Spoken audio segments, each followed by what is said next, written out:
صاحب عرس کے والد گرامی میرے جد امجد قطب وقت حضرت شاہ رکن الدین رحمۃ اللہ تعالیٰ علیہ، میں پچھلے سال گیا، پچھلے سال الور کے اندر حضرت صاحب رحمۃ اللہ علیہ کے عرس میں شرکت کے لیے لاکھوں کا مجمع تھا الور میں. حضرت صاحب رحمۃ اللہ علیہ کفرستان الور، کفر کافر ہی کافی، لیکن حضرت صاحب رحمۃ اللہ علیہ کے عرس پر لاکھوں مسلمان جمع تھے، مجمع تھا. وہاں لوگوں نے اپنی آنکھوں دیکھا، چشم دید واقعہ بتایا مجھے کہ یہیں قریب کے اندر وہ علاقہ موجود ہے، وہ جگہ موجود ہے، وہ گاؤں موجود ہے جہاں حضرت شاہ رکن الدین رحمۃ اللہ تعالیٰ علیہ آج سے 100 سال پہلے جب تشریف لائے، مسجد میں تشریف فرما ہوئے، سب کو بلایا، میاں آ جاؤ، اللہ کی باتیں سنوانی ہے، اللہ کے رسول کی باتیں سنوانی ہے.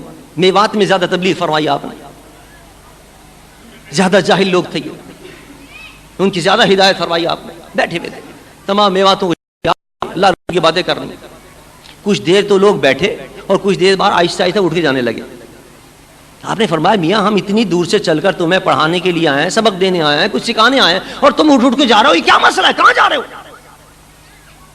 لوگوں نے کہا حضور بات یہ ہے کہ ہمارا جنگل کے اندر، یہاں کھیتوں کے اندر بد جانور آ جاتا ہے اور جانور آ جاتے ہیں، سارے کھیتوں کو ہمارے خراب کر کے چلے جاتے ہیں. ہم نے اپنی ڈیوٹیاں باندھی ہوئی ہیں، آج ہماری ڈیوٹی، ہم اپنے کھیتوں میں پہرا دیتے ہیں، راتوں کو آوازیں لگاتے ہیں، ڈنڈے مارتے رہتے ہیں، تب وہ کہیں جا کے جانور بھاگتا ہے، ورنہ وہ ساری ہمارے کھیتوں کو خراب کر جاتا ہے. ہم اپنی کھیتوں کی حفاظت کے لیے جا رہے ہیں. حضرت شاہ رکن الدین رحمۃ اللہ نے فرمایا بیٹھ جاؤ، فرمایا بیٹھ جاؤ، انشاءاللہ تمہارے کھیتوں کو کوئی نقصان نہیں ہوگا، میری باتیں سنو، بیٹھ جاؤ. اب یہ کون کہہ سکتا ہے کہ تمہارے کھیتوں کو کچھ نہیں ہو، بیٹھ جاؤ. جانے والوں کو روک لیا، کھیت میں کوئی نہیں گیا، کوئی حفاظت کے لیے نہیں گیا، کوئی ڈنڈا لے کے نہیں گیا، کھیت ویران پڑے رہے. لوگ گھبرائے ہوئے تھے، پریشان تھے کہ بیٹھ تو گئے، پیر صاحب کی بات تو سن لی ہم نے، لیکن دل نہیں لگ رہا بات کے اندر، نہ معلوم صبح کیا حال ہوگا ہمارے کھیتوں کا.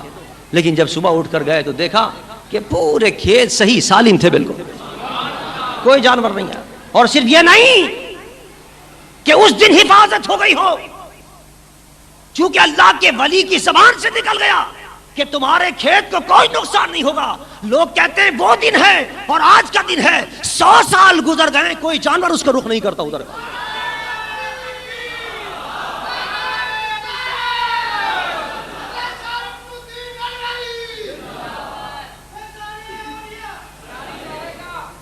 ارے تمہارے منہ سے جو نکلی وہ بات ہو کے رہی، جو شب کو کہہ دیا دن ہے تو دن نکل آیا، اور جو شب کو کہہ دیا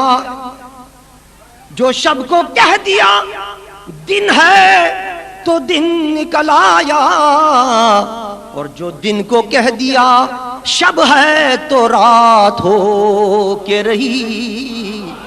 ارے تمہارے منہ سے جو نکلی وہ بات ہو کے رہی، اللہ کے ولی کی زبان سے جو نکل جاتا ہے وہ ہو جاتا ہے.